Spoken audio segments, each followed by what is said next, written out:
골든에이지를 찾아주신 여러분, 오늘도 삶의 지혜를 함께 나누는 시간입니다.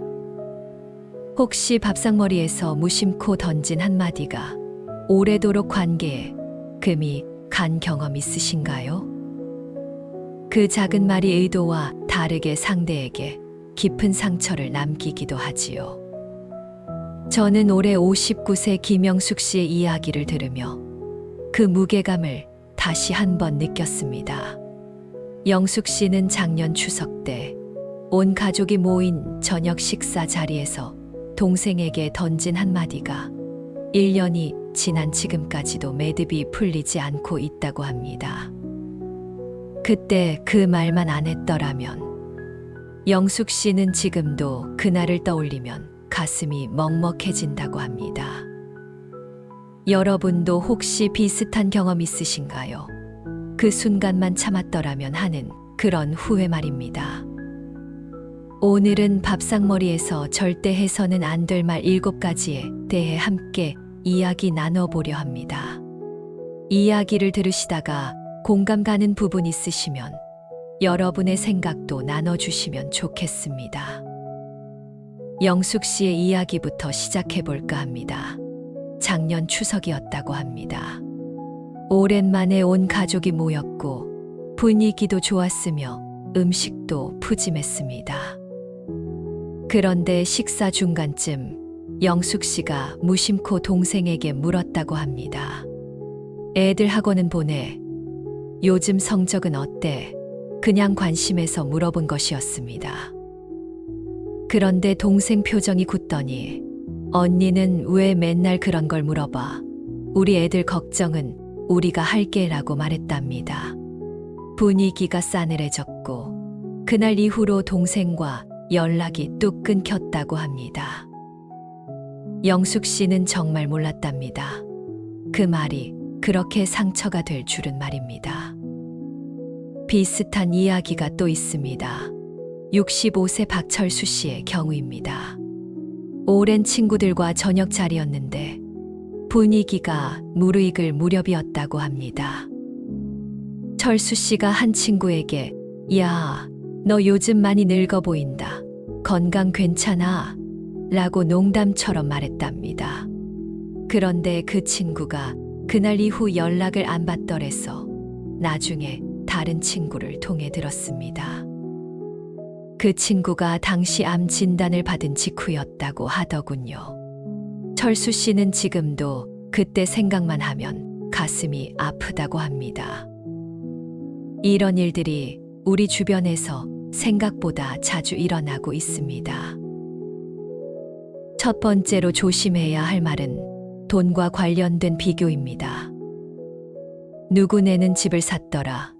누구 아들은 대기업 다닌대. 요즘 월급이 얼마래? 이런 말들이 듣는 사람 마음에는 생각보다 깊은 상처를 남깁니다. 특히 가족이나 가까운 사람에게서 이런 말을 들으면 열등감과 수치심이 동시에 밀려온다고 합니다. 72세 이순희 씨의 경험담입니다. 아들 내외와 함께 사는 순희 씨는 명절 때마다 스트레스를 받았다고 합니다. 친척들이 모이면 누가 먼저랄 것도 없이 자녀들 자랑이 시작됐다고 합니다. 우리 큰애는 요즘 회사에서 승진했어. 둘째는 집을 또 샀더라고. 이런 이야기들이 쏟아졌습니다. 순희 씨는 그럴 때마다 아들에게 미안한 마음이 들었다고 합니다. 아들은 평범한 직장인이었고 집도 전세로 살고 있었거든요. 그런데 어느 날 순희 씨가 참지 못하고 친척에게 말했습니다. 우리 애도 열심히 사는데 그렇게 비교하지 말아주세요 라고 말입니다. 그 후로 명절 분위기가 한결 나아졌다고 합니다. 돈 이야기는 각자의 사정이 다 다르고 누구는 여유로울 수 있고 누구는 힘들 수 있습니다. 그걸 밥상머리에서 비교하고 평가하는 건 아무에게도 도움이 되지 않습니다. 상대방의 자존심에 깊은 상처를 남길 뿐이고 관계만 멀어지게 만듭니다. 두 번째는 건강에 대해 조심해야 할 부분입니다. 요즘 왜 이렇게 늙어 보여? 살 많이 쪘네. 얼굴이 안 좋아 보여. 이런 말들을 농담으로 하는 경우가 많습니다. 하지만 듣는 사람은 전혀 웃을 수 없습니다. 나이가 들수록 건강은 가장 예민한 부분이거든요. 67세 최동욱 씨 이야기입니다. 동욱 씨는 작년에 큰 수술을 받았습니다. 회복 기간이 꽤 길었고 겉으로는 괜찮아 보였지만 속으로는 많이 힘들었다고 합니다. 그런데 친구 모임에서 한 친구가 야, 너 많이 늙었다. 건강 관리 좀 해라고 말했습니다. 동욱 씨는 그 순간 아무 말도 할 수 없었고 나중에 집에 와서 혼자 한참을 울었다고 합니다. 건강에 대한 말은 아무리 가까운 사이라도 함부로 해서는 안 됩니다. 본인이 가장 잘 알고 있거든요. 자신의 몸 상태를 말입니다. 그걸 굳이 지적하고 평가하는 건 상처만 남길 뿐입니다. 대신 이렇게 말해보는 건 어떨까요? 오늘 좋아 보이네요. 건강해 보여서 다행입니다. 라고 말입니다. 이런 긍정적인 말이 훨씬 힘이 되고 듣는 사람에게 위로가 됩니다. 세 번째는 자녀나 손주를 비교하는 말입니다. 이게 정말 가장 큰 갈등의 불씨가 됩니다. 내 애는 공부 안 하니 손주는 학원 안 보내.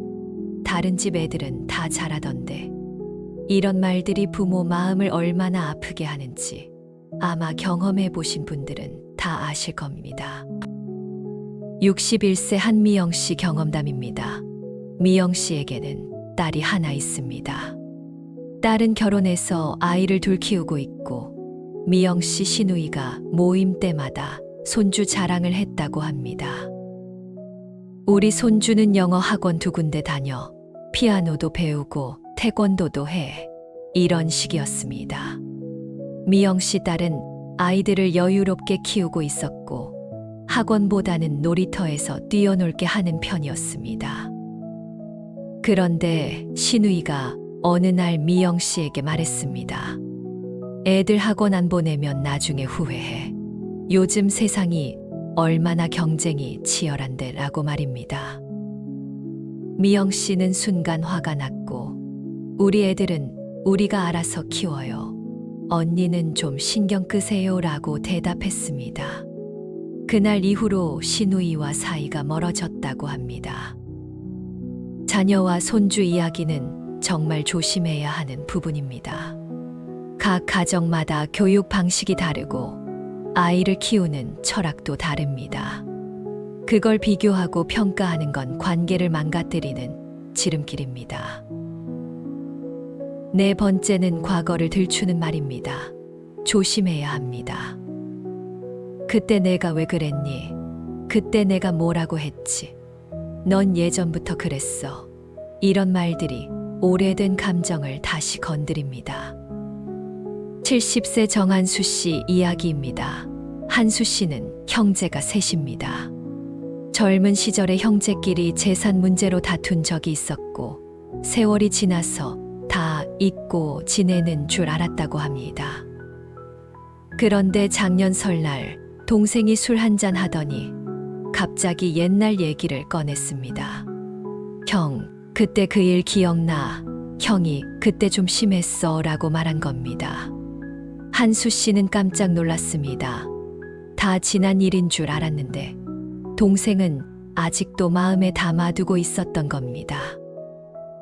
그날 저녁 형제들 사이가 다시 어색해졌고 한동안 연락을 주고받지 않았다고 합니다. 과거를 들추는 건 아무에게도 도움이 안 됩니다. 이미 지나간 일이고 바꿀 수도 없는 일인데 굳이 다시 꺼내서 서로 상처만 주는 겁니다. 차라리 현재에 집중하고 앞으로를 이야기하는 게 훨씬 건강한 관계를 만듭니다. 과거는 과거로 남겨두고 지금 이 순간을 함께 나누는 게 중요합니다. 다섯 번째는 정치나 종교 이야기입니다. 이건 정말 식탁 분위기를 단번에 깨뜨립니다. 이번 선거는 누구 찍을 거야? 요즘 정치 꼴 좀 봐. 이런 이야기가 나오면 분위기가 급격히 차가워집니다. 58세 송미란 씨 경험담입니다. 미란 씨는 친구들과 정기 모임을 갖습니다. 한 달에 한 번씩 만나서 밥도 먹고 수다도 떠는데 어느 날 한 친구가 정치 이야기를 꺼냈습니다. 처음에는 가볍게 시작했는데 점점 목소리가 커지더랍니다. 나는 그 사람이 옳다고 봐. 아니야. 이쪽이 더 문제야. 친구들끼리 의견이 갈렸습니다. 결국 그날 모임은 기분 나쁜 분위기로 끝났고 그 후로 한동안 모임이 열리지 않았다고 합니다. 정치와 종교는 개인의 신념이 강하게 작용하는 영역입니다. 밥상머리에서 이런 이야기를 꺼내면 논쟁으로 이어지기 쉽습니다. 그리고 한번 감정이 상하면 회복하기가 정말 어렵고 오랜 관계도 한순간에 금이 갈 수 있습니다. 식사 자리는 서로의 생각을 바꾸는 자리가 아니라 마음을 나누는 자리라는 걸 기억해야 합니다. 6번째는 사소한 습관을 지적하는 말입니다. 조심해야 합니다. 내가 늘 그러잖아. 또 그러네. 맨날 똑같아. 이런 말들이 무심코 나오는 경우가 많습니다. 하지만 듣는 사람은 생각보다 깊이 상처받고 자존감에 큰 타격을 입습니다. 74세 김철호 씨 이야기입니다. 철호 씨는 평생을 성실하게 살았습니다. 자식들도 잘 키웠고 손주들도 예뻐해 주는데 아내가 가끔 이런 말을 한다고 합니다. 당신은 맨날 TV만 봐. 늘 그 자리에 앉아 있네. 이런 말을 듣는다고 합니다. 철호 씨는 그럴 때마다 마음이 답답하고 나름 열심히 산다고 생각했는데 그런 말을 들으면 자존심이 상한답니다. 작은 지적이 계속 쌓이면 큰 상처가 되고 관계에 깊은 금이 갑니다. 내가 늘 그래라는 말은 상대방을 규정짓는 말이고 그 사람의 가능성을 막아버리는 겁니다. 대신 이렇게 말해 보십시오. 오늘은 날씨가 좋으니까 우리 함께 산책할까요? 라고 말입니다. 긍정적인 제안이 훨씬 좋은 결과를 만들고 상대방도 기꺼이 움직이게 됩니다. 7번째이자 마지막은 죽음이나 병에 대한 농담입니다. 이건 절대로 해서는 안 되는 말입니다. 넌 오래 못 살겠다. 그러다 큰일 나. 병원 갈 일 많겠네. 농담이라고 해도 절대 받아들여지지 않습니다. 69세 오정숙 씨 이야기입니다. 정숙 씨는 친구들과 점심을 먹고 있었습니다. 한 친구가 기침을 좀 했는데 그때 다른 친구가 농담으로 말했습니다. 야, 너 폐암 아니야. 요즘 그런 사람 많잖아 라고 말입니다. 그 말을 들은 친구가 얼굴이 하얘지더랍니다. 알고 보니 그 친구는 얼마 전 건강검진에서 폐에 그림자가 보인다는 말을 들었다고 합니다. 재검사를 기다리는 중이었던 거고 정숙 씨는 그 광경을 보면서 가슴이 철렁했다고 합니다. 나이가 들면 죽음이 점점 가까워지는 걸 느끼고 건강도 예전 같지 않습니다. 주변에서 부고 소식도 자주 들리고 그런 상황에서 죽음이나 병을 농담으로 삼는 건 정말 잔인한 일입니다. 듣는 사람에게는 불안과 두려움만 남기고 관계에 돌이킬 수 없는 상처를 남깁니다. 그렇다면 밥상머리에서는 어떤 말을 해야 할까요? 몇 가지 방법을 알려드리겠습니다. 첫 번째로 건강을 긍정적으로 이야기하십시오. 오늘 참 좋아 보이십니다. 건강해 보여서 다행입니다. 얼굴에 생기가 도네요. 이런 말들이 듣는 사람에게 힘이 됩니다. 두 번째로 음식에 대해 이야기하십시오. 오늘 음식 정말 맛있습니다. 이 반찬 어떻게 만들었어요? 다음에 또 이거 해주세요. 음식 이야기는 안전하고 즐거운 주제입니다. 세 번째로 감사의 마음을 전하십시오. 이렇게 함께 있으니 좋습니다. 같이 밥 먹을 수 있어서 감사합니다. 오늘 자리 마련해 주셔서 고맙습니다. 감사의 말은 분위기를 따뜻하게 만듭니다. 네 번째로 일상의 작은 이야기를 나누십시오. 요즘 뭐 재미있는 일 있으세요? 텃밭은 잘 되고 있어요? 부담 없는 질문이 자연스러운 대화를 만듭니다. 63세 윤지혜 씨는 이런 방법을 실천한 후로 가족 모임이 훨씬 편해졌다고 합니다. 예전에는 긴장하고 갔는데 이제는 마음 편하게 갑니다. 말 한마디를 조심하니까 관계가 좋아진 거고 서로를 더 이해하게 됐다고 합니다. 밥상머리는 단순히 음식을 먹는 자리가 아닙니다. 가족과 친구의 마음을 나누는 자리입니다. 서로의 일상을 공유하고 정을 쌓는 소중한 시간이고 함께 웃고 이야기하는 따뜻한 순간입니다. 그런데 말 한마디가 이 모든 걸 무너뜨릴 수 있습니다.